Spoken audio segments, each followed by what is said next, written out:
All right, one more algebra trick to worry about here. We also need to be able to work on difference quotients involving radical functions, so having square roots in particular in the mix.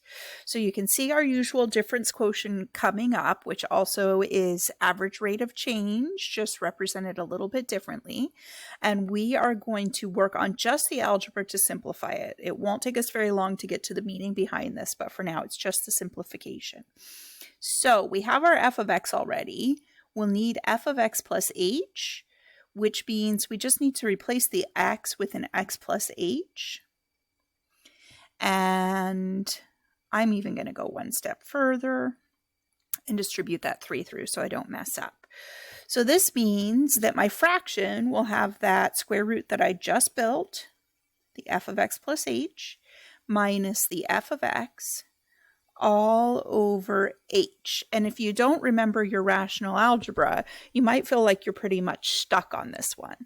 So the trick here is going to be, our goal is to cancel out an h, that lonely h in the bottom. I see an h on top, but it's trapped in a subtraction, it's trapped under a square root. I really need to free it up. And the only way to eliminate radicals in something messy like this is to multiply by the conjugate. So it's called rationalize the numerator, try and get rid of roots, rationalize the numerator. And we do it by multiplying by the conjugate. And the conjugate is this exact same thing with a plus in the middle instead of a minus. So whatever that middle sign is, just reverse it, and you should be in good shape. And whatever we do to the top, we have to do to the bottom as well. So we're going to do that top and bottom. And here's the one really ugly looking step, and then I promise it'll work out really nicely. We are multiplying a sum by a difference here, a binomial by a binomial. There's two things in the first set of parentheses and two things in the second set of parentheses.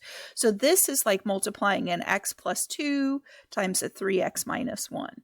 And to do that, we're going to have to FOIL it out. We're going to have to make sure everything in the first set of parentheses gets multiplied by everything in the second set of parentheses. Or you can double distribute, however you deal with this. But I'm going to look at this and I'm going to say, okay, well, if we're looking at FOIL, there's the first two.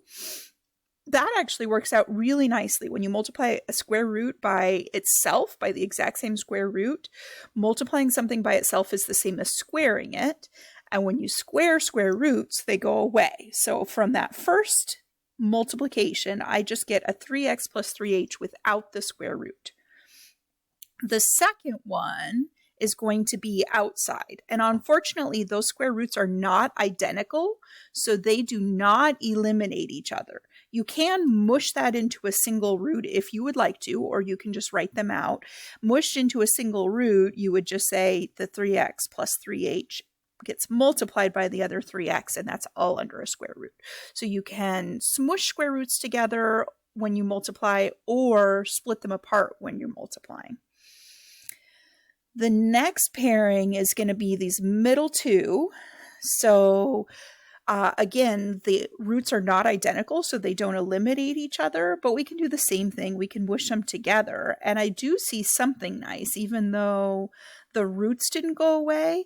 I am noticing that this first root and this second root match up. And that is very much by design. That's what we're doing here.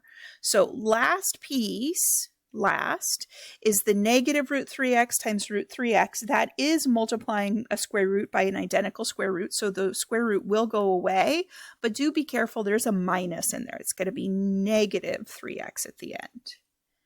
And then on the bottom, we have an h multiplied by a square root of 3x plus 3h. Plus a square root of 3x. So we made a mess in the bottom, but we're fine with that. Our goal is to free up an h on the top.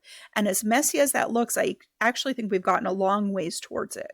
So just to go back to what we were actually doing up there, let me be a little bit more obvious about it in case you've forgotten. We're not only foiling something out, we actually built a difference of squares. So that structure that we have right here in the top is actually like an x plus a, x minus a. And when you multiply that out, you always get an x squared minus a squared. Those middle two terms, ax and minus ax, always drop out. And that's how we successfully get rid of all the square roots, is that we make these two middle terms go away and we make sure that the first and last get squared. Even better than that, I also can get rid of a 3x and a minus 3x. So really all I'm left with is a 3h on the top. And then I have all this mess in the bottom. Oh, hold on. 3x plus 3h plus root 3x. Okay, and then we can cancel an h out. So this is what I'm after. I'm going to have that 3 over the square root of 3x plus 3h plus the square root of 3x. And that's a great final answer. Remember, your goal is to not have the lonely h in the denominator. It's not a problem to have this h in there under the square root with all that other stuff. All right, so remember, multiply by the conjugate when you're dealing with radicals.